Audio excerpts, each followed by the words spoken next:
GM is urging the United Auto Workers Union to, quote, around the clock to reach an agreement and end the strike that has lasted for more than 4 weeks. The pressure comes after a meeting yesterday between GM CEO Mary Barra and UAW President Gary Jones. It was the first time the two sides met face to face since the union workers went on strike, despite GM's headquarters being housed in the same complex as the Auto Workers Union.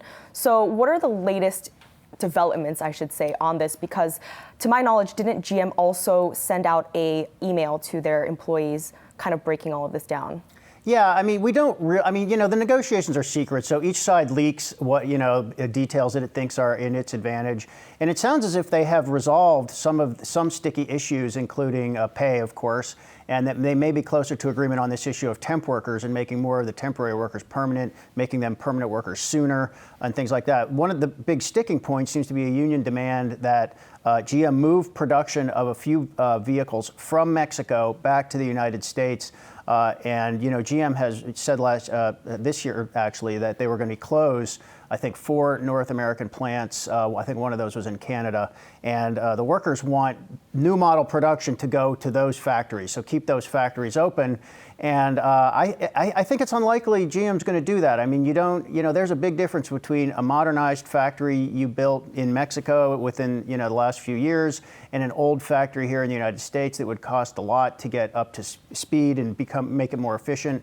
And, GM and the other 2 domestic automakers, they do have a labor cost disadvantage. Their labor costs more than everybody else making cars, including transplants, the foreign automakers who make cars in the United States. Those plants are mostly non-unionized, and labor costs less. Well, I wonder what the economic impact of all this is, because we're all worried about the manufacturing sector here in the U.S. The data has not been good, and yet you have these 2 sort of one-off items, right? GM's issues with the strike, and then Boeing with the 737 MAX issues. So these are our 2 sort of biggest manufacturers in the U.S. Yeah, and economists are now saying that these 2 issues are big enough to move the needle on manufacturing data, and that it's going to make the next set of data, the next couple of months, is going to look worse than it otherwise would. And we are in a manufacturing contraction, a modest recession in manufacturing. It's going to make it worse. But also, Rick, the labor market as well, it's going to be impacted as in the next month's figures, because the previous figures, it wasn't included, right? It's a big number of people. Mm-hmm. Yeah, so it's going to be skew. It's just going to be a skew in the numbers. Is it enough to move the numbers on for total labor force? Maybe we're talking 1/10 of a point or 2, but it'll skew. And then, assuming the strike is over at some point, it has to end sooner or later. They will go back to work, and we'll get back to the normal line. I think Scott raises the more important thing, which is this is a legitimate problem in the manufacturing sector. GM is still big enough. It's not what it used to be. It's not the powerhouse it used to be.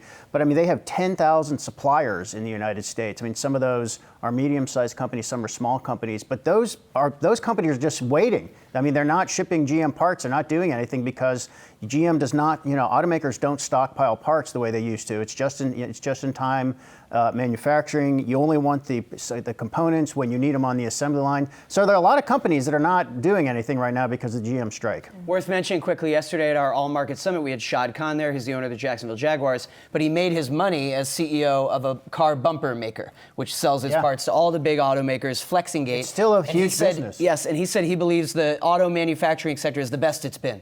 But maybe he's being a little over-optimistic. He said it's a great picture. The reason for that is leading up to GM's bankruptcy in 2009 and Chrysler's also, the domestic industry had way too much capacity. Mm-hmm. And by virtue of the bankruptcy, that really helped GM and Chrysler get rid of all this excess capacity. Ford had to do it more slowly over time.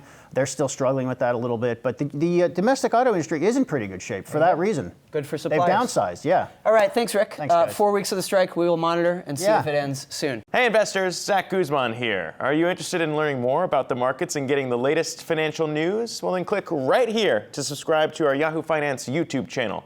Get the latest up-to-the-minute market analysis, big interviews in the world of finance, and information on how to manage your money every day wherever you are.